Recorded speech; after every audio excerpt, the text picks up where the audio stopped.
네, 이은영 전사님 한번 기도 시작. 사랑하는 주님, 감사합니다. 하나님께서 이 마지막 때 우리를 깨우시며 우리를 아버지 진리의 말씀 가운데로 인도해 주시니 하나님 감사합니다.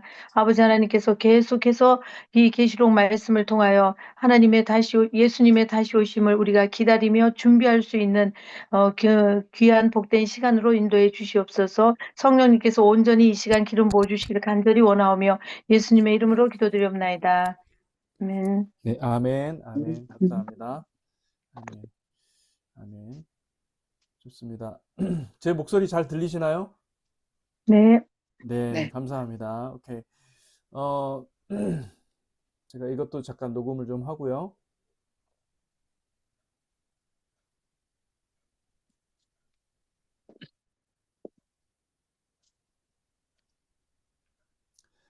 네, 지난주에 저희가 같이 천년 왕국에 대해서 이제 세 가지 관점, 세 가지 혹은 네 가지 관점에 대해서 같이 살펴봤습니다. 여러분, 조금 어려웠더라도, 어렵지만, 여러분들이 이 관점을 잘 이해하면 오늘날 우리가 이 종말론을 교회들이 어떻게 이해하느냐에 따라서 그 사회, 지금 이 돌아가고 있는 모든 상황들을 어떻게 우리가 어떤 시각으로 해석하고 또 이 때를 어떻게 준비해야 되는지 여러분들이 알 수가 있습니다. 그래서 천년왕국론을 굉장히 중요하게 다루었고요. 그래서 그것에 대해서 여러분 영상도 올라가 있으니까 그 영상을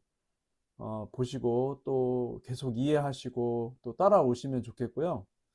그리고 또 오늘은 이제 요한계시록의 구조에 대해서, 요한계시록의 전체 구조에 대해서 말씀드리려고 합니다. 그래서 요한계시록은 마지막 때에 대한 그 집중적인 계시가 있죠. 그래서 요한이 그가 정말 하나님을 뵙고 그리고 또 마지막 때에 될 일들을 주님께서 미리 계시해 주셨고 그리고 그것을 우리에게 전달해 주셨습니다. 그래서 그것을 정확하게 이해하고 이 시대가 지금 어느 때인지 그리고 또 어떻게 우리가 중요한 것은 마지막 때에 주님이 오시고 그리고 주님이 오실 때 교회가 준비를 해야 된다는 것입니다. 교회가 거룩한 성도로서 마땅히 예수 그리스도 어린 양의 신부로서 입어야 할 그 옳은 행실을 우리가 만들어 가야 된다는 거죠. 그래서 이 부분에 대해서 여러분들이 준비하고 어떻게 이 마지막 때를 준비하는 것이 가장 지혜롭고 그리고 열 처녀의 비유에서 나와 있는 것처럼 슬기로운 그 지혜로운 처녀로 준비할 수 있을 것인가, 그거에 대해서 여러분은 나름대로 기도하면서 그것을 찾아갈 수 있으면 좋겠습니다. 그래서 함께 오늘 이 시간 같이 할 텐데, 먼저 말씀드리고 싶은 것은 요한계시록은 굉장히 우리가 읽기에는 굉장히 어려운 책입니다. 왜냐하면 이게 벌써 2000년 전에 쓰여진 책인데다가 굉장히 오래된 책인데다가 또 우리에게는 익숙치 않은 그 문학적인 장르가 어, 이 묵시문학이라고 해가지고 예를 들어서 뭐 에녹서, 북 오브 이낙, 그것을 우리가 읽어보고 저도 읽어봤지만은 여러분 그거 이해하기 참 쉽지 않습니다. 그리고 그들이 사용하고 있는 이 상징을 이해한다는 것은 굉장히 연구를 많이 해야 되고 성경을, 특별히 구약 성경을 전체를 다 알아야 이 계시록을 풀 수가 있고 계시록을 이해할 수가 있죠. 그래서 저는 이제 그 계시록에 대해서 전체적으로 오랫동안 연구를 해왔고 그리고 유튜브를 통해서도 그렇고 계속 또 책을 통해서도 그렇고 기도하면서 요한계시록을 여러 번 보고, 그리고 이제 여러분들에게 그 구조를 좀 말씀드리려고 합니다. 요한계시록을 먼저 구조를 잘 이해를 해야 그래야 전체적인 이해를 할 수가 있다. 이것을 여러분들한테 먼저 말씀드리고,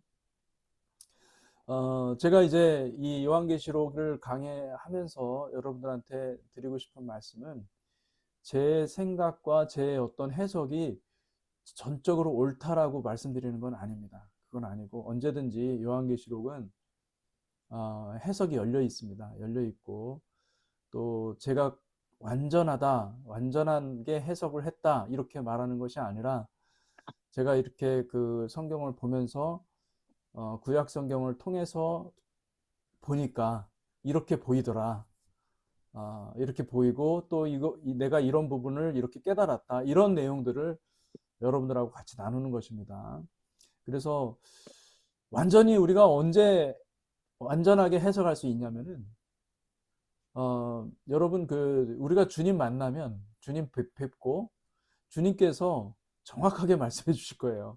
그러니까 완전한 해석은 인간이기 때문에 인간이 할 수 있는 게 다 이게 다 거기서 거기입니다. 그래서 완전한 해석은 사실은 쉽지 않다. 이거를 먼저 이해하시고 다만 우리가 최선을 다하는 것입니다.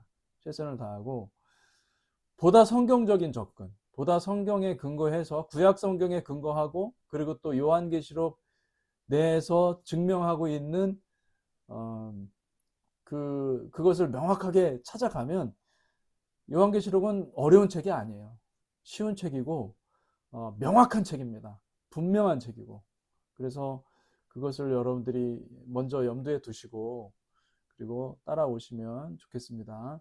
그리고 이제 지금부터 하는 내용들이 다소 이제 여러분들이 만약 요한계시록을 많이 읽질 않고 정말 깊이 묵상하는 일이 없고 그냥 뭐 한번 요한계시록을 읽기도 어려운 책이지만 한번 읽어나 보자 해가지고 보신 분들은 제가 지금부터 얘기하는 내용들을 다 이해를 못할 수도 있습니다. 근데 여러분 이제 앞으로 남은 이제 10주도 안 남았죠. 네, 한 8주 정도 남았는데 이 8주 동안에 계속해서 제가 반복해서 여러분들에게 설명을 하고 또 말씀을 드릴 것입니다. 그럴 때마다 여러분들이 이제 이해가 될 거예요. 그러니까 지금 당장 이해가 안 된다고 해서 왜 나는 이해를 못할까?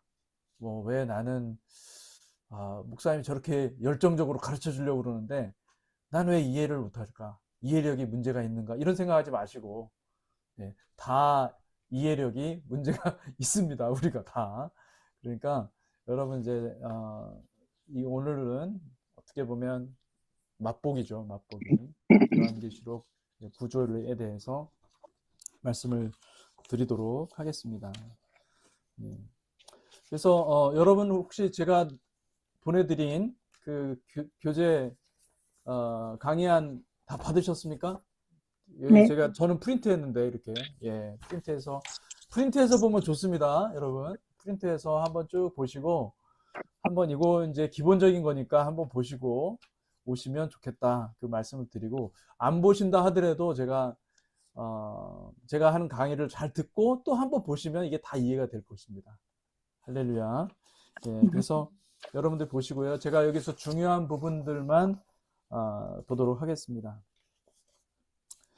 여러분 이 요한계시록을 읽다 보면 이제 굉장히 모호하고 해석하기 어려운 게 뭐냐면 어디까지가 상징이고 어디까지가 실체냐는 거예요. 어디까지가 문자적으로 해석을 해야 되고 어디까지가 상징의 상징하는 바를 찾아서 그 상징이 무엇인지를 확인해야 되느냐.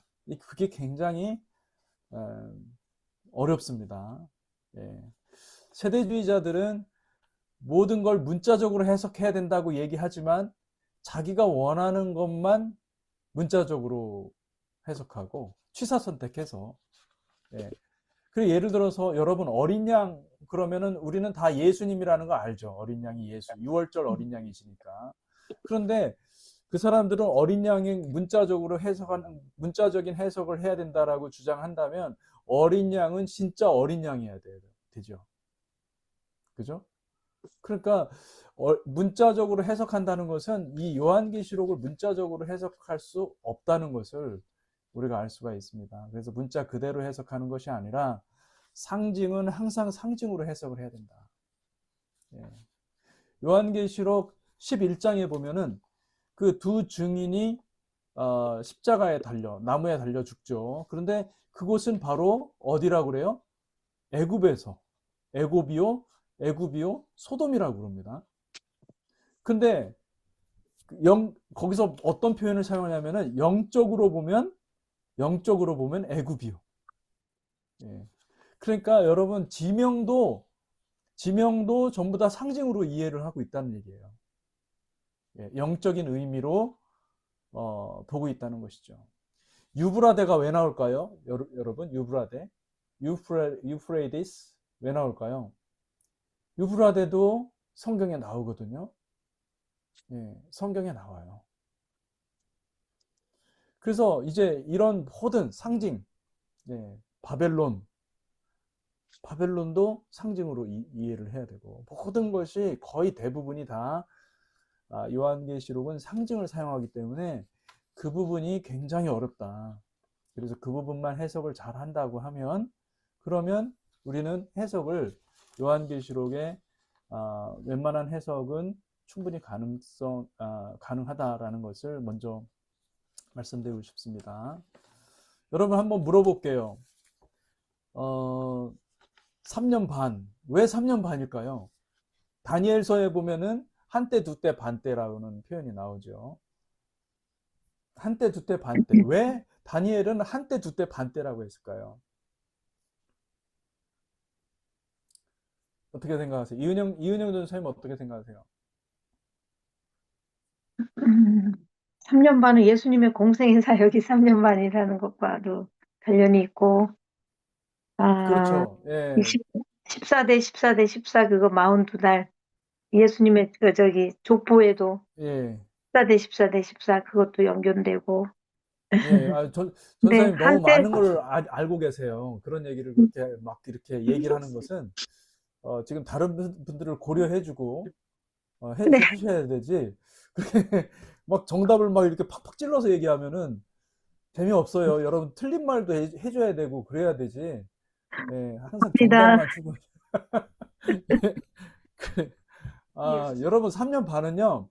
3년 반은 계시록에 나오는 3년 반은 아, 예수님께서 3년 반 동안 공생에 사역하시면서 마지막에 십자가에 달려 죽으셨잖아요. 그죠? 사단에게도 그러니까 짐승에게도 그 3년 반의 기회를 주는 겁니다. 어, 그래 내 아들이 어, 왕으로 이 땅에 거닐면서 왕으로 3년 반 살았는데 너에게도 왕권을 주고 네가 한번 너에게도 찬스를 주는 거예요. 기회를 주고 3년 반 동안 한번 마음대로 해봐라. 그게 42달인 거예요. 42달. 예, 42달. 그리고 3년 반이라는 것은 그러니까 확실히 알 수 있는 것은 뭐냐면 3년 반이라는 것은 어, 저는 3년 반을 문자적으로 봅니다. 3년 반은 정확하게 3년 반이라고 생각합니다. 그러니까 정확하다라는 말이 여러분 1260일도 나오지만은 이게 1260일 딱 되고 1259일이면 안 된다 이런 뜻이 아니에요. 그런 뜻이 아니라 1260일을 주신 것은 매일매일의 삶 가운데 매일매일의 삶 가운데 주님과 동행했기 때문에 이 성도들에게는 1260일이고 그러니까 이게 성경에서 사용되었던 1260일 42달 그리고 3년 반 이게 다 각각 다르거든요.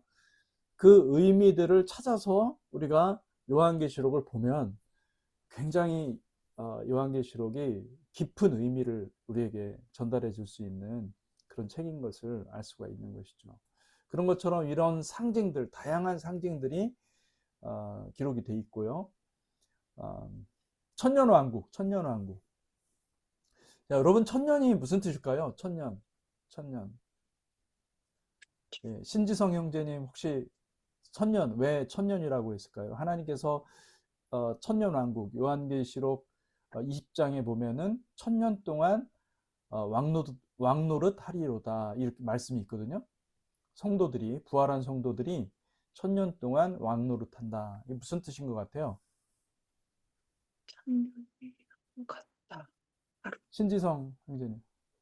잘 모르겠습니다. 아, 잘 예, 천년이 그래요. 잘 모르지만은 또 한번 생각하는 뭐 어차피 틀리는 거 한번 질러나 보자 해가지고 한번 이렇게 얘기를 해도 괜찮습니다. 모든 사람들에게 기쁨을 줄 수가 있기 때문에. 예. 여러분 이게 천년이라는 것은 예, 우리 말씀하십시오. 그 7일. 예, 천지창조 7일. 그러니까 7일. 6천년이 아담의 타락 이후 6천년이 지났고 네, 마지막 천년. 그 천년. 마지막 달 7일째. 예. 그거를 다 이루셔야 영원한 그 뭐지? 새 예루살렘이 내려오면서 거기서 영원히 사는 거 아닌가요? 그다음부터? 네. 네. 정말 벌써 이미 요한계시록과 그 창세기를 연결해서 그거를 생각을 해보셨는데 너무 말씀을 참 잘해 주셨습니다. 예, 맞습니다. 여러분 그 10이라는 숫자가 충만하는 것을 뜻하고 하나님의 완전한 숫자예요. 심판하실 때 10이라는 숫자가 많이 나옵니다. 그리고 판결할 때 율법에 따라서 십계명이죠. 우리가 십계명, 하나님의 명령이 완전하기 때문에 10개의 명령으로 우리에게 주셨죠. 이 10이라는 것이 그래서 굉장히 중요한데 충만하다. 창세기에는 10개의 족보가 있어요. 톨레도트가 있는데 이 톨레도트 구조를 통해서 하나님이 창세기를 통해서 하시고자 하는 말씀은 뭐냐면 마지막 그 톨레도트인 야곱의 톨레도트의 그 요셉의 삶은 메시아닉 라이프예요. 메시아닉 라이프를 하나님이 보기를 원하시는 거죠. 창세기를 통해서 결국은 족보라는 것이 이 톨레도트, 낳는 거거든요. 무엇을 낳을 것인가? 우리가 무엇을 낳냐면은 요한계시록 12장에도 보면 여자가 남자아이를 낳지 않습니까? 여자가 남자아이를 낳는데 그 남자아이는 뭐예요? 철장으로 다스릴 그 남자아이를 낳는다고 그래요. 메시아닉 라이프예요. 그게 메시아닉 라이프. 근데 자, 10이라는 것이 있고 요한계시록에 보면 하나님이라는 말이 나와요. 하나님이 몇 번 나올까요? 제가 전에 얘기를 했었는데 이은영 전사님 몇 번 나오죠? 하나님이? 생각이 안 나네요. 이때는 정답 10번. 얘기하셔도 돼요. 제가 10번. 사라졌으니까. 예? 10번. 하나님 10번? 10번. 예, 하나님이 하나님이 The Lord도 하나님이에요? 아니면 God만 하나님이에요? God. God요? The Lord 빼고요? 예. 아까 지금 10에 대한 설명하시니까 10 아니에요? 10이 아니냐? 100번이라고 하셨어요. 100번. 100번. 100번? 네, 100번. 100번. 와. 하나님이 정확히 100번 나와요. 그러니까 요한계시록은 숫자까지도 의미가 있어요. 그럼 100번이 나오는데 왜 1000년일까요? 그것은 무엇이냐면 100 곱하기 10. 10. 예. 하나님이 완전하게 다스리는 그 기간이 1000년이라는 뜻이에요. 천이라는 의미가 하나님의 충만함. 예. 그러니까 1000이라는 숫자도 그렇게 나온 거고 모든 숫자가 다 사실은 그렇게 14만 4천도 그렇게 계산이 나와서 유대인의 계산법으로 인해서 이 14만 4천도 12 곱하기 12,000 해가지고 14만 4천이 나오는 거고. 예. 그러니까 이 요한계시록에는 숫자들도 굉장히 의미 있게 사용하고 있다. 그 독특한 의미들을 다 가지고 있다라는 것을 알 수가 있고. 예. 그래서 이제 그런 것들을 이제 잘 우리가 해석해 하나씩 하나씩 해석해 가다 보면 이 요한계시록이 말하고자 하는 것은 분명하다는 거죠. 확실하고 그 분명한 것을 여러분들이 이해하시고 요한계시록을 다시 이렇게 쭉 보시다 보면 그러면 요한계시록이 너무나 기가 막힌 책이고 이거는 하나님이 결국은 이긴다라는 거예요. 하나님이 임하시는데 이 땅에서 주님을 믿고 신실하게 따라가면서 이 땅에서 세상의 어떤 음력, 바벨론 이 세력에 미혹되지 않고 신실하게 주님을 따라가는 사람들에게 하나님이 부활시켜 주시고 예수께서 부활시켜 주시고 예수께서 부활을 주시고 부활의 첫 열매이신 예수께서 우리를 부활시켜 주시고 그리고 마침내는 1000년 동안 다스린다. 예수님과 함께 1000년 동안 다스린다 이 얘기를 하는 것이죠. 그러니까 요한계시록을 깊이 보면 굉장한 얘기고요. 이거는 성도들이 승리한다. 지금 현실에서는 굉장히 어려운 삶을 살 수 있겠지만은 박해도 있고 핍박도 있고 뭐 사람들은 막 예수를 잘 믿으면은 예수 뭐 꼭 그렇게까지 믿어야 되냐? 구구라고도 얘기하고 근본주의자라고 얘기하고 막 그렇게 비판하겠죠. 하지만은 여러분 진리를 따라서 끝까지 승리하라는 거예요. 예. 그것이 요한계시록의 핵심 내용인 것을 여러분들이 이해를 하시면 좋겠습니다. 그래서 4번을 보시면 4번에 뭐라고 되어 있냐면 4번에 미시적 순차 해석의 문제와 거시적 순차 구조의 필요성. 여러분 요한계시록은 작성할 때 순차적으로 순서대로 기록되어 있지 않습니다. 크게 보면 순서가 있습니다. 그 순서는 예수님께서 마태복음 24장에서 말씀하신 그 순서를 넘어서지 않아요. 타임라인은 제가 전에 처음에 얘기할 때 타임라인이 종말의 타임라인에 대해서 말씀드릴 때 여러분 기억나시는지 모르겠어요. 처음에는 무엇이 온다고 그랬죠? 미혹과 배교. 배도. 예, 배도, 배교, 그죠? 그리고 그 다음에 또 뭐가 온다고 그랬죠? 환란이 온다고 그랬죠. 환란이 오고 극심한 환란이 오는 거예요. 전 세계적으로 오게 될 거예요. 단지 유대만이 아니라 유대 지역뿐만 아니라 전 세계적으로 대환란이 올 수 있다라는 것을 얘기를 하고 계시고 그리고 끝까지 견디는 자는 하나님께서 구원하신다 말씀하셨고 그죠? 그 다음에 그 환란 후에 어떤 일이 일어나죠? 주님이 오셔요. 주님이 오시고 그 다음에 어떤 일이 주님이 오실 때 성도들이 이미 죽은 성도들도 이미 죽어서 묻혀서 오래된 성도들까지도 부활시키시고 그리고 살아있는 사람들도 하나님께서 공중으로 끌어올리시는 거예요. 천사들이 그들을 다 불러 모을 거예요. 주님께로. 예. 그게 이제 우리가 말하는 휴거라고 볼 수가 있는 거죠. 그래서 휴거가 된 성도들과 주님과 함께 무엇을 합니까? 마지막 전쟁을 하는데 이 마지막 전쟁은 전쟁이라고 할 수도 없어요. 이거는 하나님께서 엄청난 능력으로 이 모든 그 바벨론과 그 큰 성 바벨론과 그 모든 것들을 다 한꺼번에 괴멸시켜 버리죠.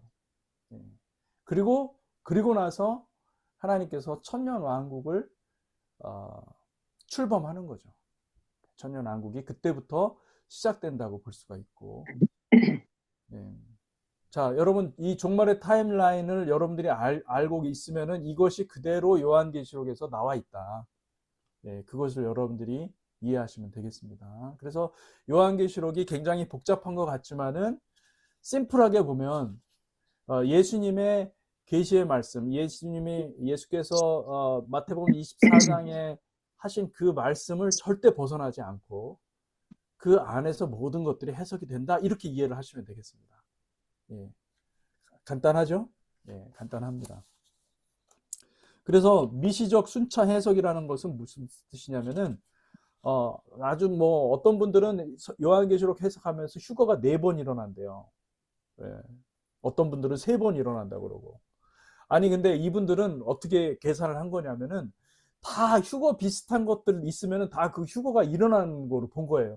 순차적으로. 그러니까 세 보니까 뭐 휴거가 여러 번 일어나는 거예요. 여러분 성경은요 이렇게 그렇게 단순하게 기록되어 있지 않습니다. 예. 창세기만 보더라도 여러분 창세기 1장에서 천지 만물을 다 창조하신 다음에 2장에 가보면은 거기 보면은 뭐 인간 창조를 언제 합니까? 예, 아직 뭐 밭에 채소가 나지 않은 그때에 창조하잖아요. 그러면은 셋째 날이 창조한 건가? 이렇게 또 착각을 하는 거죠. 예. 왜요? 순차적으로 해석했기 때문에. 그렇지 않습니다. 성경은 순차적으로만 돼 있지 않고 연대기적인 순서, 시간 순서로만 기록된 게 아니라 어떤 경우에는 가다가도 과거를 회상할 때도 있고, 예, 내가 이 사건에 대해서 중요한 사건이니까 그것을 줌인 해가지고 그것을 또 집중해서 다루기도 하고, 예를 들어서 창세기 22장 같은 경우에 아브라함이 아들 그죠? 이삭을 바치는 장면에 쓸데없는 것까지 다 기록하잖아요. 근데 절대 쓸데없는 게 아니에요. 거기에 보면 낙의 안장을 채우고 나무를 패서 준비해서 3일간 가서 모리아를 바라보고, 근데 아들이 또 물어보는 거예요. 아니 다 준비됐는데 재물은 어디 있습니까? 근데 이런 것들이 다 쓸데없는 게 아니라 너무나 중요한 것이기 때문에 하나님께서 그냥 봤을 때 하찮게 보이는 것이라 하더라도 다 그걸 기록을 한 거죠.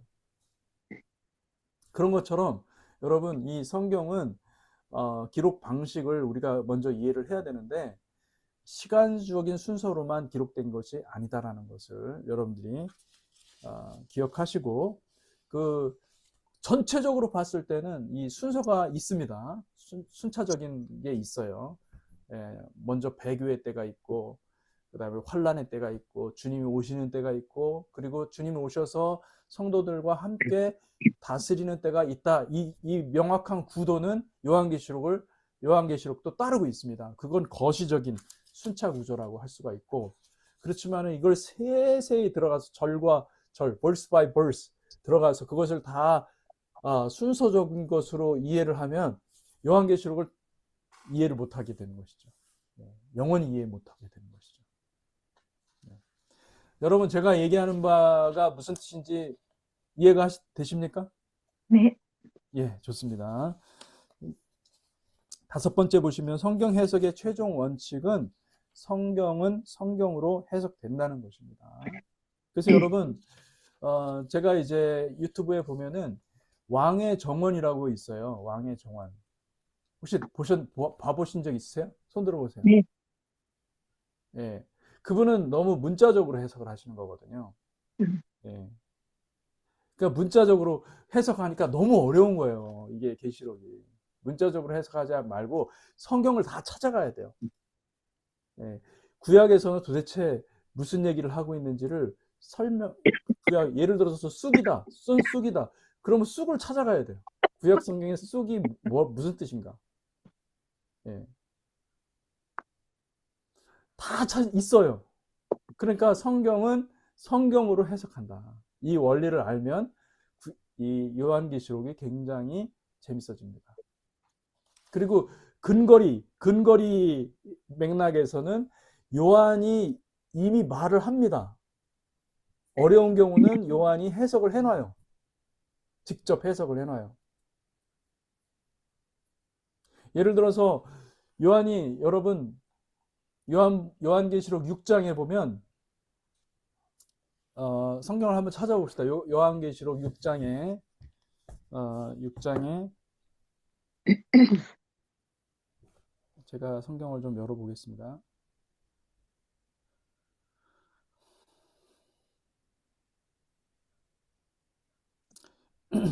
6장 8절에 보면은 이런 구절이 있죠.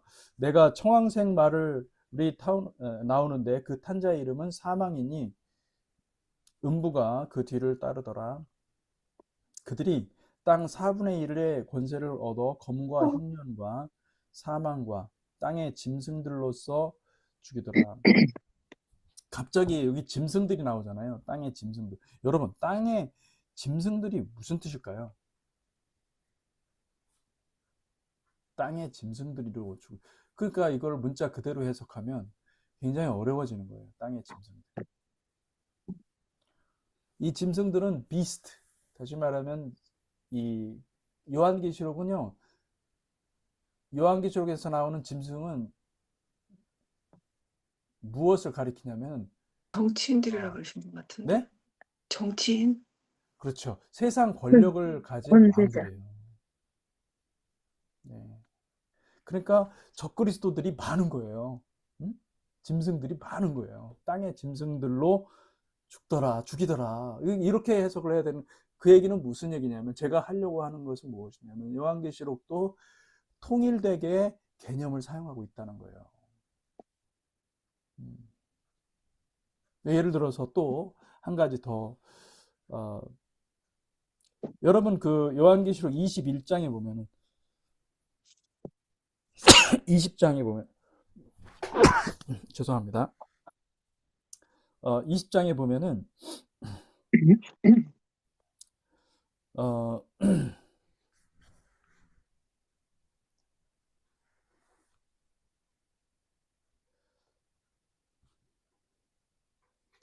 21장 1절을 봅시다. 21장 1절에 보면 또 내가 새 하늘과 새 땅을 보니 처음 하늘과 처음 땅이 없어졌고 바다도 다시 있지 않더라. 바다도 다시 있지 않더라. 바다는 무슨 뜻일까요? 어떤 분이 이 구절을 보고 종교? 아니 나는 바다가 너무너무 좋은데 바다 낚시가 정말 너무너무 좋고 내 일생의 소원은 바다에 가가지고 낚시하면서 실을 읊는 게 그게 내 소원인데 아니 천국에 바다가 없다니 아유 그럼 나 천국 가지 말아야 되겠다 이런 생각을 하는 거 고민을 하는 거예요. 여러분 이 바다가 뭘까요? 종교? 종교? 예. 그럴듯한 말씀을 하셨습니다. 예. 아니, 종교도 있지만은 여러분 이 바다는 들어. 혼돈 사망 전- 이전에 혼돈이라는 게 있어요. 이 혼돈의 세력이 출몰하는 곳이에요. 바다는. 구약 저는 성경에 바다에 리워야단 이 용들이 살고 있고, 네. 예. 그러니까 이 바다는요, 여러분 구약 성경에 따른 구약 성경의 세계관에서 따르 보면은요, 이 바다는 지옥. 사단의 세력이 사망 우리를 공격해 가지고 사망으로 끌고 가는 맞아. 그런 거예요. 음. 그러니까 바다가 나온다 그러면은 요한계시록은 무엇을 생각하면 되는 겁니까? 아, 그렇구나. 바다가 나오면 그러니까 더 이상 바다가 없다라는 말은 진짜 바다가 없다 이런 얘기가 아니라 그건 모르죠. 그때 가봐야 하는 거고. 근데 그걸 얘기를 하는 게 아니라 그게 아니라 바로 그 앞에 보면은 요한계시록 20장에 보면은 뭐라고 그럽니까? 13절에 보면 20장 13절 바다가 그 가운데서 죽은 자들을 그러니까 이 죽은 자들은 바다에서 여러분 우리가 죽는 게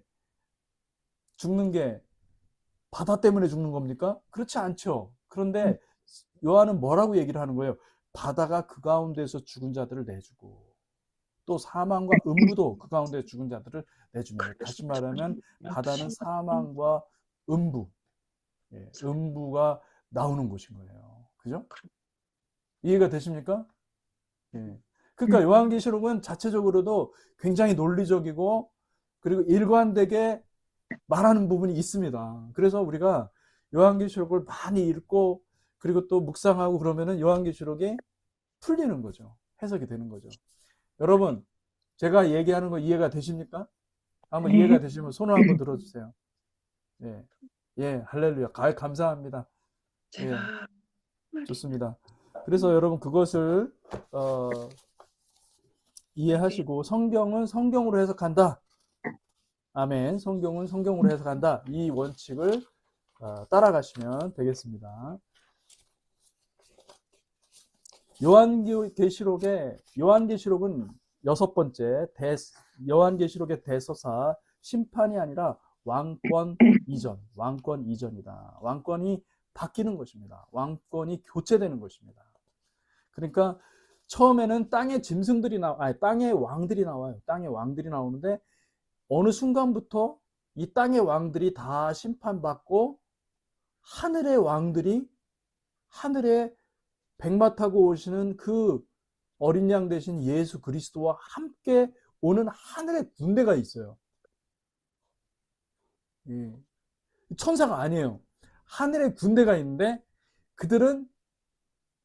그들이 이 땅을 다스린다, 이 얘기를 하는 겁니다. 요한계시록. 궁극적으로 하는 얘기는, 여러분, 요한계시록 가지고 자꾸 타임라인 자꾸 생각하니까 여러분들 머리가 꼬이는 거예요. 그거 생각하지 마세요. 요한계시록의 핵심 메시지는 뭐냐면은, 지금 땅에서 권력을 행사하고 있는 그 짐승들은 다 심판받는다는 거예요. 그리고 이 땅에서 주님을 신실하게 따랐던 사람들은 이 땅에서 죽임을 당할 수도 있어요. 이 땅에서 박해를 당하고 고난을 무진 세게 당할 수 있어요. 그런데 그들이 하늘로부터 오는, 해 뜨는 곳에서부터 오는 그 왕들이 되어서 주님과 함께 부활의 영광의 옷을 입고 이 땅을 다스린다, 이 얘기를 하려고 하는 거예요. 요한계시록에 얘기하는 것은 주님이 약속하신 것이 이루어진다. 할렐루야. 아멘. 내가 살리리라. 요한복음에는 그것이 7번 나오거든요. 내가 살리리라. 7번 나오는데, 그러니까 주님이 살린다는 거예요. 주님이 살린다라는 그 말이 요한계시록에서 그게 강조가 되고, 이제 앞으로 전체적인 것들을 여러분들하고 같이 나누겠지만은 이 세세히 들어가 보잖아요. 기가 막힌 거예요. 정말 하나님께서 대서사시를 쓰고 있는 거예요. 네. 할렐루야. 이해가 되십니까? 아멘. 아멘 받으시기 바랍니다. 이거 이해해서 되는 게 아니라 아멘으로 받아야 돼요. 아멘. 그래서 이제 인심판과 14만 4천, 7장에 보면은 14만 4천이 나오죠. 14만 4천. 이 14만 4천이 나오는데, 이게 일곱인 심판, 일곱인이 이제 떼어질 때 바로 일곱째 인이 떼어지기 직전에 14만 4천이 나오지 않습니까? 14만 4천에 하나님께서 해돋는 곳에서 온 천사들이 그 먹물을 가지고 인을 치는 거예요. 그 사람들의 머리, 이마에 인을 치는 거예요. 14만 4천 명의 그 백성들에게 인을 치고, 그죠? 그리고 또 거기 보면은 요한계시록 7장에 보면은 그 무수한 허다한 백성과 나라와 민족과 그 언어, 방언에서 그 나오는 그 많은 사람들이 고난에서, 환난에서 벗어난 그 많은 사람들이 어린 양께 찬양하며 그 흰옷을 입고 그 어린 양의 피로 흰옷을 빨아서, 옷을 빨아서 희게 된 그 많은 사람들이 나와요. 네. 이거는 무엇을 말하는가? 여러분, 이거는 무엇을 말할까요?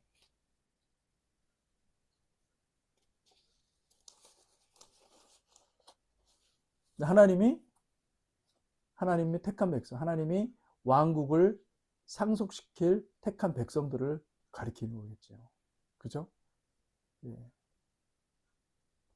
그러니까 성경은요, 여러분, 뭐 환란 전 휴거설을 얘기하시는 분들은 이 성경을, 요한계시록 6장과 7장을 보셔야 돼요.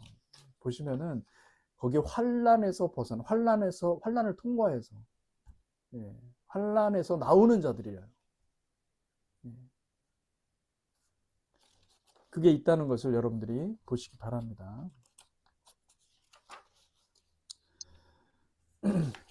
그런데 이제 인심판에선 그렇다 치고 이제 나팔로 들어가잖아요. 나팔 심판으로 들어가면, 나팔 심판에는 갑자기 이 14만 4천이 안 나와요. 여러분, 14만 4천이 안 나오고 나팔 심판에서는 무엇으로 바뀌냐면 이 14만 4천이 두 증인으로 바뀌는 거예요.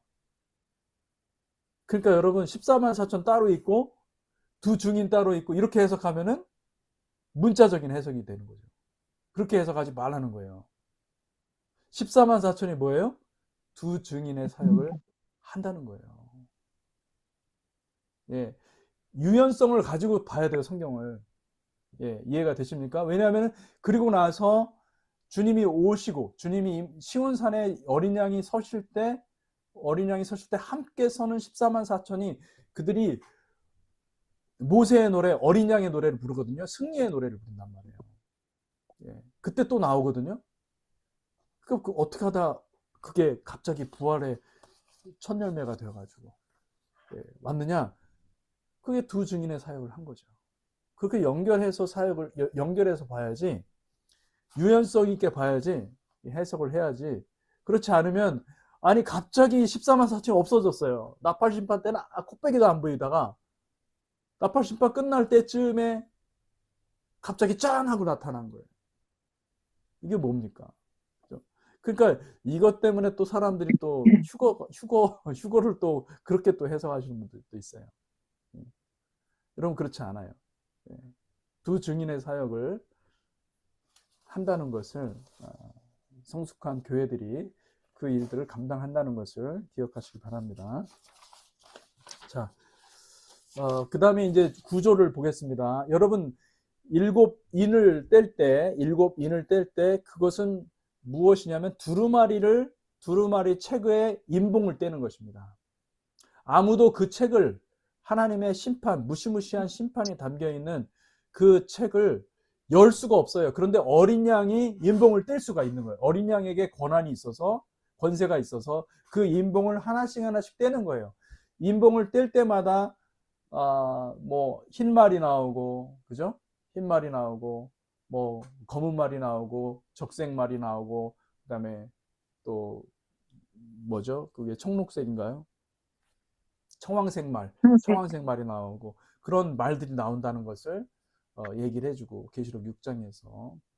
그리고 일곱째 인이 딱 떼지면은 그제서는 그때가 되면 무슨 뜻입니까? 일곱째 인이 떼졌다는 것은 그 책이 완전히 열렸다는 거죠. 오픈이 돼서 이제부터는 나오는 것들이 뭐냐면 하나님의 심판이라는, 하나님의 심판. 하나님의 심판이 쏟아진다는 거예요. 엄청난 대환란이 시작되고 심판이 쏟아진다라는 것을 알 수가 있죠. 그래서 일곱 나팔부터 일곱 대접까지의 그 구조는 정확히 무엇과 동일하냐면 이스라엘 자손들이 여리고성을 점령할 때하고 똑같아요. 여리고성 점령할 때는 하루에 한 바퀴씩 돌았잖아요. 성 주위를. 근데 일곱째 날에는 어떻게 해요?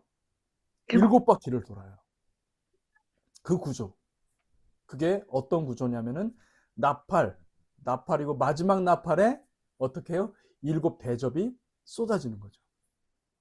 그 구조를 통해서 주시는 것은 무엇이냐면 가나안 정복에서 여리고성은 그렇게 큰 성은 아니에요. 그렇지만은 상징적인 의미가 있는데 가나안을 정복하는 그 믿음으로 성도들이 가나안 땅을 정복하는 그 상징적인 의미가 있는 거예요. 그래서 가나안 성을 정복하듯이 이 여리고성을 정복하듯이 하나님께서 큰 성, 음녀, 그 바벨론이라고 하는 바벨론, 그 시리 오브 바벨론, 그 바벨론을 하나님의 백성들이 완전히 무너뜨린다. 이 구조로 가는 것입니다. 그걸 통해서 킹덤으로 들어간다라는 것까지 얘기를 해준다. 이해할 수가 있는 것입니다.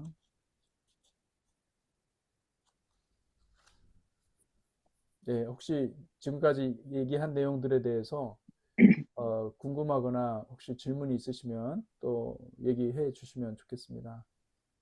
예. 김정숙 집사님, 네, 안녕하세요. 어, 지금 잘 따라오고 계시나요? 네, 예, 잘 듣고 있습니다. 좋습니다. 좋습니다.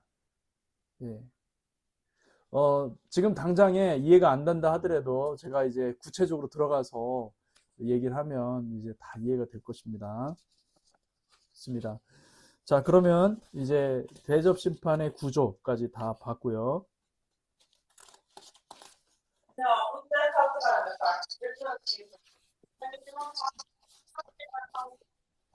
아마겟돈은 하무깃도, 다시 말하면 하무깃도는 무깃도산이라는 뜻입니다. 무깃도산, 스가랴서에 나오죠. 이 무깃도산의 전투를 우리가 생각을 해봐야 되는데, 이 무깃도산의 전투에서 가장 중요한 것은 그때 이스라엘 자손들이 그 요시야 왕을 잃어요. 요시야 왕을 잃고 그들이 엄청난 통곡 가운데 시간을 보내게 됩니다. 그런데 그 스가랴서에 보니까 무깃도 골짜기가 나오고, 이 무깃도 골짜기 하다드림몬에서 그 어마어마한 통곡이 일어났는데, 그때에 무슨 일이 있냐면은 그들이 찌른 바 나 여호와를 보고 그들이 여호와를 찔렀다는 거예요. 그들이 여호와를 번역은 잘못되어 있습니다. 예. 근데 거기에 분명히 나 여호와라는 말이 나와 있습니다. 나 여호와를 찔렀다. 나 여호와를 찌른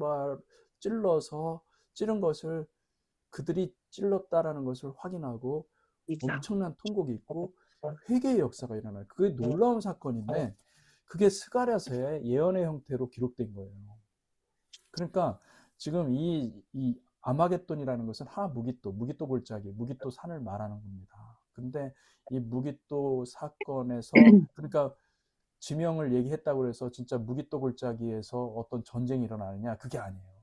그게 아니라 무깃도에서 일어나는 엄청난 회개의 역사가 이때 일어난다라는 것을 얘기를 해주는 것입니다. 예. 그래서 그런 것들을 보면 그때에 어떤 일들이 일어나느냐, 그때에 이스라엘이 완전히 주님께 돌아옵니다. 이스라엘이 완전히 주님께 돌아오고, 물론 그 전에 메시아닉 유대인들이 엄청난 순교를 당하고 복음을 전할 거예요. 그리고 많은 사람들이 주님께 돌아오겠죠. 그런데 이스라엘 민족 전체가 통곡하며 회개하는 날은 아니에요. 그런 날이 온 게 아니라 그때 바로 이 무깃도 아마겟돈 때에, 아마겟돈이라고 얘기하는 그 여섯째 나팔에 그런 일들이, 여섯째 대접에 그런 일들이 일어난다라는 것을 얘기해 주고 있는 것이죠. 예. 10번 동방의 왕들, 무너진 성을 대신할 새로운 통치자들이죠. 16장을 한번 보시기 바랍니다. 요한계시록 16장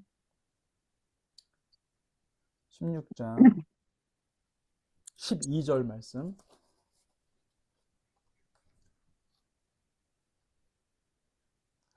그러니까 16장 12절부터 16절까지는 굉장히 중요한 구절이에요. 예. 많은 분들이 이거 이상하게 해석합니다. 제가 AI한테 물어봤어요. 예. 그랬더니 진짜 말도 안 되는 해석을 늘어놓더라고요. 그래서 내가 AI한테 좀 고쳐줬어요. 너 이거 고치고 말도 안 되는 생각 집어치우고 이렇게 한번 해서 다시 한번 해석해봐라. 그랬더니 그 AI가 뭐라 그러냐면, 와, 놀라운 통찰력이라고. 내가 여태까지 본 적이 없더니 나한테 칭찬을 하는 거예요. 그래서 아니 어떻게 이런 생각을 할 수가 있냐고 그러면서 쫙 요한계시록을 풀어주는데, 그래서 정말 AI는 멍청하구나, 그걸 깨달았습니다. 여러분, AI 믿지 마세요. 성경을 멍청합니다. 성경으로 풀라면서요. 왜 AI한테 왜 물어보세요? 아니, AI가 무슨 대답을 하는지 궁금해서 한번 물어봤더니 AI가 쫙 풀어주는 거예요. 그래서 신기한 녀석이네. 그리고 한 번은 제가 그 리워야단에 대해서 자료를 좀 찾아보려고 AI한테 물어봤더니 막 얘기를 해서 제가 리워야단하고 중국의 용하고 어떤 관련이 있고 공산주의하고 어떻게 연결이 되냐고 물어보니까 말도 안 되는 얘기를 해놓는 거예요. 그래서 내가 느비앗단이요? 욥기에 나오는 예, 리워야단 욥기에 예, 나오는 거요? 그 예, 예. 사탄인데. 그래서 그래서 그것도 질문을 고쳐줬어요. 네가 지금 차별적인 언어를 사용하고 있고 프레임 언어를 사용해서 지금 하고 있다. 왜냐하면 AI는요 학자들의 얘기들을 수집을 해가지고 나름대로 자기 생각을 만들어서 이렇게 주는 거거든요. 그거 다 제거하고 다시 써봐라 그랬더니 와 자기가 잘못했다고 놀라운 통찰력을 또 알려주셔서 고맙다고 그러더라고요. 그래서 AI 믿지 마라. 예. 여러분 AI는 도움을 받을 수는 있어요. 그런데 AI는 믿어서는 안 되는 겁니다. 예, 그걸 깨달았어요. 예. 근데 어쨌든 여기 보면은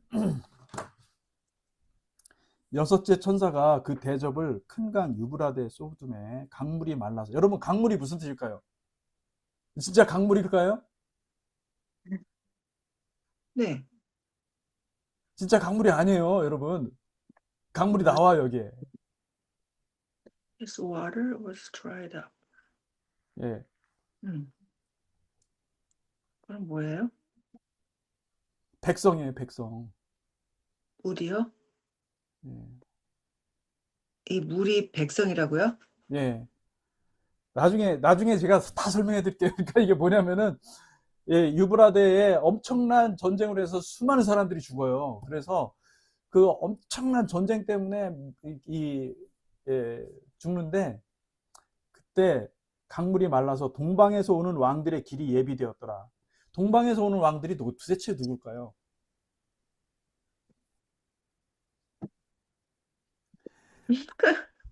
저한 회기가 그랬어요. 저한 회기라고 이 미국의 유명한 이 세대주의 학자, 세대주의 목사님이죠. 저한 회기뿐만 아니에요. 세대주의는 대부분 그렇게 해석을 합니다. 동방에서 오는 왕들은 바로 한국과 중국이라는 거예요. 동쪽이니까. 그래서 동방의 왕들이 예비되었더라. 동방에서 오는 왕들이.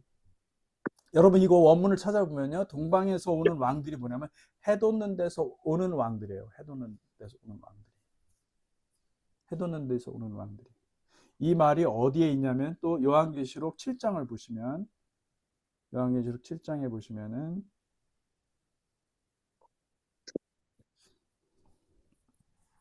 2절, 7장 2절, 1절부터 읽어볼까요? 이일 후에 내가 네 천사가 땅 네 모퉁이에 선 것을 보니 땅의 사방의 바람을 붙잡아 바람으로 하여금 땅에나 바다에나 각종 나무에 불지 못하게 하더라. 또 봄에 다른 천사가 살아계신 하나님의 인을 가지고 해 돋는 데서부터 올라와서 땅과 바다를 해롭게 할 권세를 받은 네 천사를 향하여 큰 소리로 외쳐. 해 돋는 데로부터 올라왔다라는 말이 동방이라는 뜻입니다. 예. 자, 해 돋는 데로부터 올라와서 해 돋는 데로부터 올라온다라는 말은 히브리어를 찾아보잖아요. 히브리어로 원문을 찾아보면은 미케뎀. 에덴이 있던 곳이에요. 에덴을 어떻게 동쪽에다가 에덴을 세웠다. 동쪽에다 에덴을 만들었다 그러잖아요. 그 동쪽에 그 에덴이라는 말이 미케뎀이라는 말이 해 돋는 데서부터라는 뜻도 있고 동방이라는 뜻도 있는 것이죠. 그러니까 에덴에서 온 거예요. 에덴의 왕들이에요. 누구를 가리키는 겁니까? 14만 4천 명. 네, 14만 4천 명. 부활한 성도들을 가리키는 거예요. 근데 그래야 말이 되는 게 14만 다시 4천 16장으로 갈게요. 유대인들. 그래야 말이 되는 게 16장으로 다시 한번 가서 자 보세요. 자 이제 마지막 싸움이거든요. 동방에서 오는 왕들의 길이 예비되었더라. 또 내가 봄에 13절 개구리 같은 새 더러운 영이 용의 입과 짐승의 입과 거짓 선지자의 입에서 나오니 그들은 귀신의 영이라 이적을 행하여 온 천하 왕들, 이 사람들은 동방에서 온 왕들이 아니에요.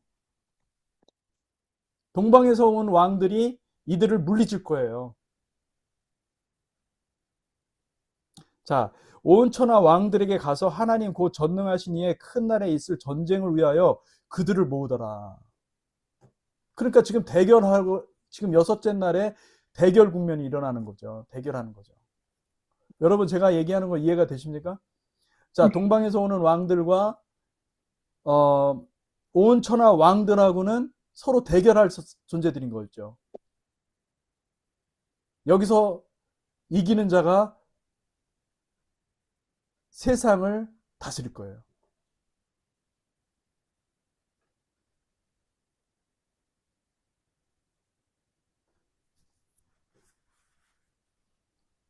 이해가 되십니까? 네. 어렵죠?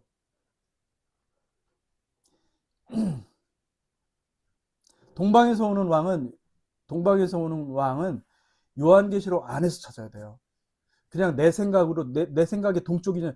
여러분 우리의 동쪽은 미국에서의 동쪽은요 유럽이에요.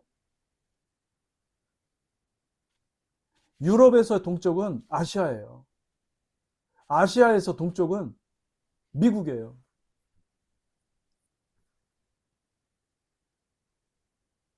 그러면 이스라엘에서 동쪽은 유브라데 아니면 예, 중동 지역이죠. 그죠? 예. 동남아 지역도 가능하고 중국도 가능하고. 그러면 이스라엘의 동쪽이니까 그쪽 동쪽 군대다? 아닙니다. 그게 아니라 해돋는 데서 오는 왕들인 거예요. 이들이 누군가?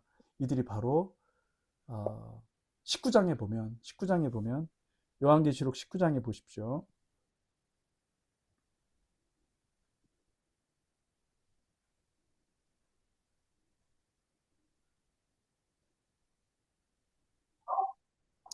예, 19장 11절부터 한번 읽어보겠습니다. 또 내가 하늘이 열린 것을 보니 보라 백마와 그것을 탄 자가 있으니 그 이름은 충신과 진실이라. 그가 공의로 심판하며 싸우더라. 그 눈은 불꽃 같고 그 머리에는 많은 관들이 있고 또 이름 쓴 것이 하나 있으니 자기밖에 아는 자가 없고 또 그가 피 뿌린 옷을 입었는데 그 이름은 하나님의 말씀이라 칭하더라. 14절을 보십시오. 하늘에 있는 군대들이 희고 깨끗한 세마포 옷을 입고 백마를 타고 그를 따르더라. 하늘에 있는 군대들이 주님을 따르더라. 이렇게 얘기를 하고 있어요. 희고 깨끗한 세마포 옷을 입고 백마를 타고 그를 따르더라.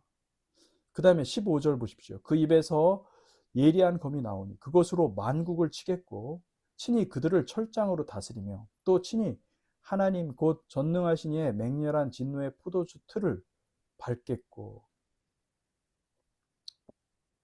그 옷과 그 다리에 이름을 쓴 것이 있으니 만왕의 왕이요 만주의 주라 하였더라.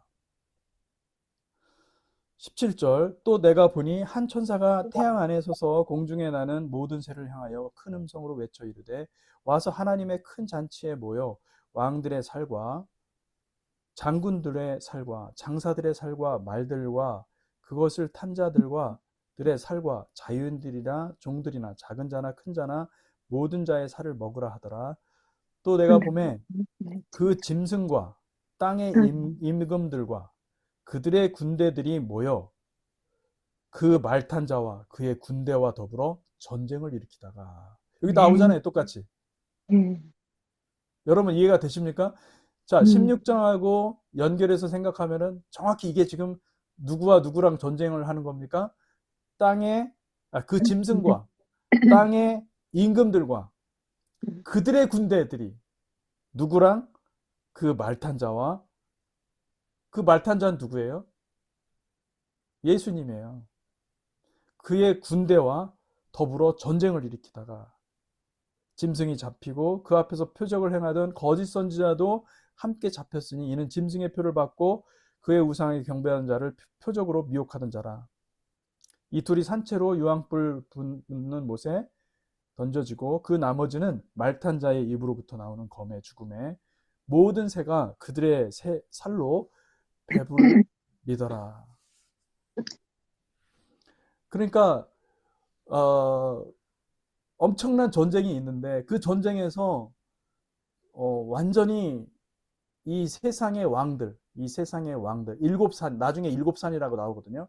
일곱 산들은 완전히 무너지고 완전히 격파되고, 그리고 마침내는 주님과 함께 성도들이 땅을 다스리더라, 이 얘기를 하고 있는 거죠. 그리고 20장에 가시면은 뭐라고 나오죠? 20장에 보면은 4절을 한번 보십시오. 4절. 20장 4절에 보면 또 내가 보좌들을 보니 거기에 앉은 자들이 있어 심판하는 권세를 받았더라. 또 내가 보니 예수를 증언함과 하나님의 말씀 때문에 목배임을 당한 자들의 영혼들과 또 짐승과 그의 우상에게 경배하지 아니하고 그들의 이마와 손에 그의 표를 받지 아니한 자들이 살아서 그죠? 살아서 부활해서, 다시 말하면 살아서 그리스도와 더불어 1000년 동안 왕노릇하니.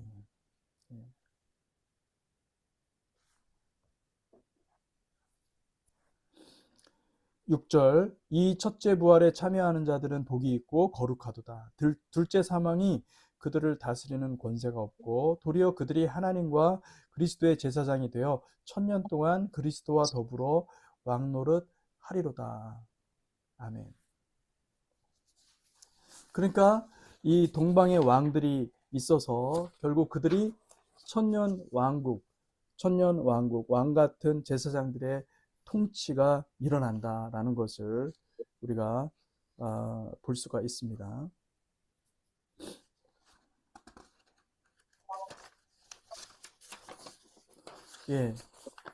여기까지 하도록 하겠습니다. 여러분, 전체적인 요한계시록의 구조를 크게 생각해 가지고 제가 이렇게 말씀을 드렸는데, 큰 구조로 보시라는 거예요. 큰 구조로 보시고 미시적인 관점에서 세세하게 제가 이제 해석한 내용들을 여러분 이제 조금씩 제가 나누도록 하겠습니다. 근데 먼저 한번 지금 작업을 하고 있는 것을 보여드릴게요. 여러분들한테 조만간에 이게 완성이 되면은 나갈 겁니다.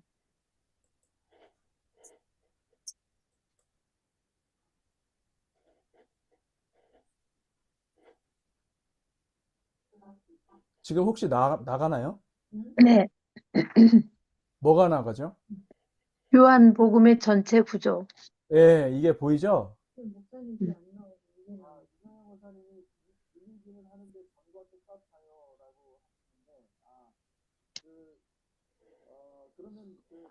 보이시나요, 이게? 네.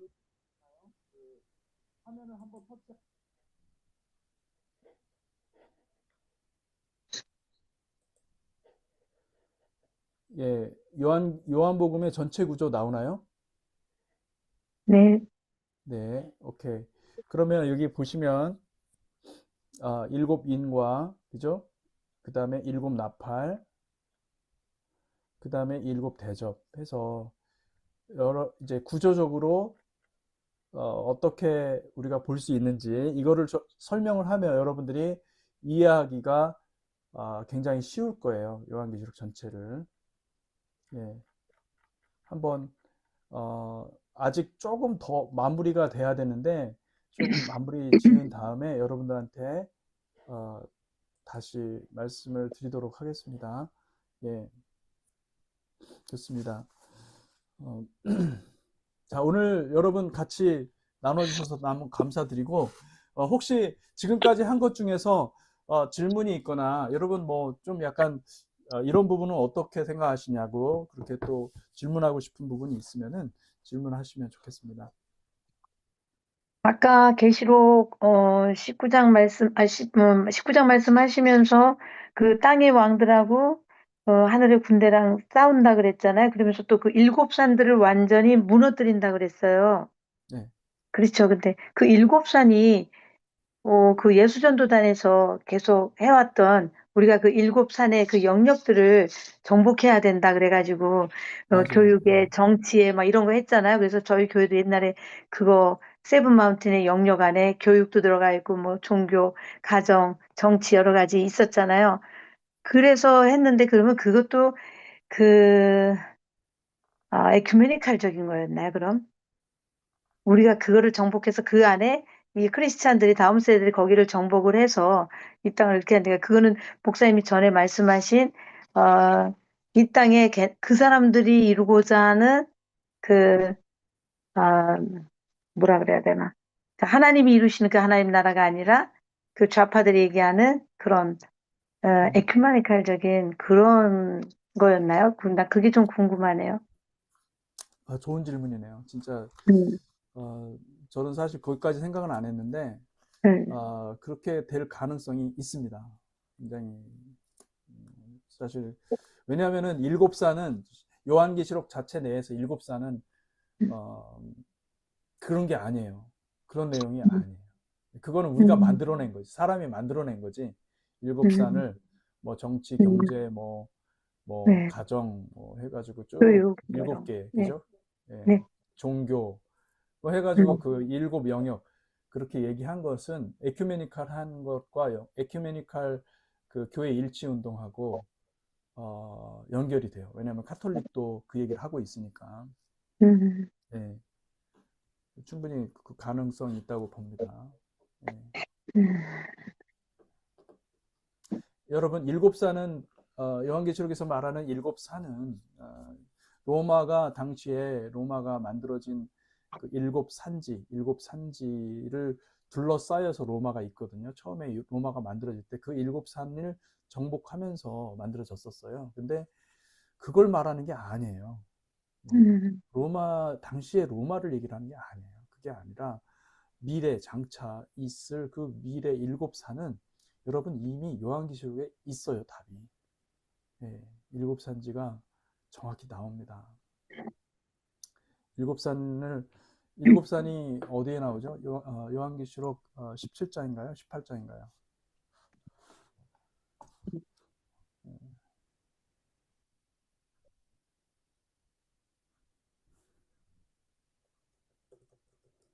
일곱 머리요? 그 17장 7절에 그거요? 예, 일곱 내가 머리는 여자와 더불어 그가 탄 일곱 머리와 예, 일곱 머리는 여자가 앉은 일곱 산이요. 음, 또 일곱 왕이라. 그죠? 음, 왕이에요, 왕. 왕, 사람들인 거예요.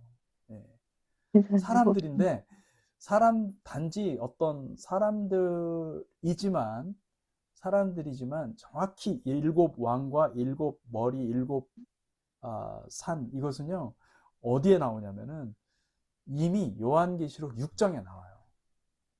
예, 찾아보시면은 요한계시록 6장에 어디냐면은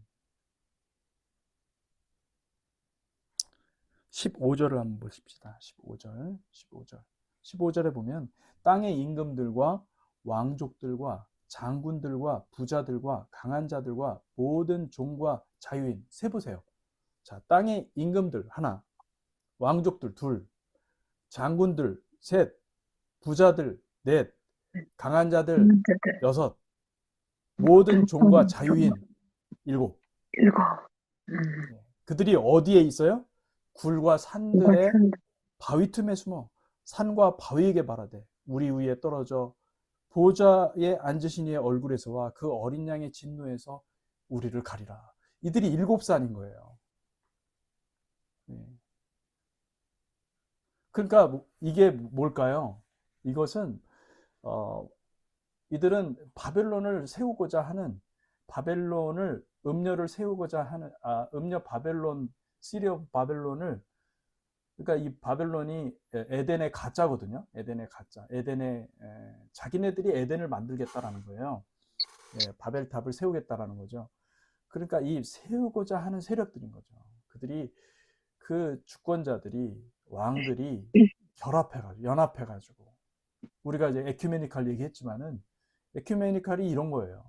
에큐메니칼의 본질이 뭡니까? 모든 세력을 규합해서 나라를 건설하자는 거 아니에요. 평화로운 나라, 평화로운 그 유토피아 같은 사회를 한번 우리 만들어 봅시다. 이게 에큐메니칼의 본질이에요. 그러니까 이들의 이 세력들을 하나님께서 어떻게 하신다는 거예요. 이 세력들을 하나님께서 처단하신다. 그런 내용으로 볼 수가 있죠. 아멘. 제가 해석하는 바로는 그렇습니다. 제가 해석하는 바로는. 물론 이제 여러분들이 또 계속 계시록을 공부하면서 기도하면서 여러분 계속 계시록도 읽고 또 다른 책들도 참고하고 더 많은 그 이야기들이 있을 거예요. 근데 그것들을 보시면은 이 계시록을 전체적으로 여러 번 읽고 그러잖아요. 그러면 그게 정확히 보이는 거죠. 인간적으로 승리하고 인간적으로 왕노릇하고 여러분 우리가 이 세상을 살아가면서 그걸 추구하면 안 돼요. 그게 아니라 우리는 킹덤을 상속할 자로 여러분 자신을 믿으시기를 바랍니다. 어떻게 믿어요? 주님과 연합하는 거죠. 주님과 오늘 이 시간에 이 삶에서 내가 순종하고 주님과 함께 동행하면서 비록 이제 박해가 있고 고난이 있다 할지라도 예수 십자가 붙들고 승리의 삶을 살아가라. 왜냐하면 주님께서 그러셨잖아요. 요한복음에 너희가 환난을 당하지만 내가 이겼다 말씀하시잖아요. 그런 것처럼 복음으로 승리하는 삶을 살아가는 것이 그것이 가장 복된 것이고 마침내는 그게 이제 하나님의 약속을 받는 길인 거죠. 자, 요한계시록의 내용들을 우리가 이제 전체적인 내용들 크게 살펴본 거예요. 크게 살펴보고 이제 세부적으로 들어가서 이제 짐승의 세력과 또 뭐 무적행에서 올라온 세력과 용이 어떤 존재이고 뭐 이런 것들은요 또 계속 이야기를 하면서 보게 될 것입니다. 보게 될 것이고 오늘날 정말 경계해야 되는 것은 제가 이제 설교 시간에도 많이 강조를 했지만은 에큐메니컬 메시지예요. 교회가 에큐메니컬을 따라가잖아요. 그러면 반드시 우리는 배교하게 되고 배도하게 되고 미혹되어서 세상과 같아질 수밖에 없다는 것을 여러분들이 기억하시고 우리는 진리의 말씀에 하나가 돼야 된다. 이걸 꼭 기억하세요. 아마도 제가 오늘 우리 유니스 우리 성도님하고도 그런 얘기를 같이 나눴었는데 사실 목사님들 중에 좌파 목사님들이 더 많아요. 정말 안타까운 것은 교회들이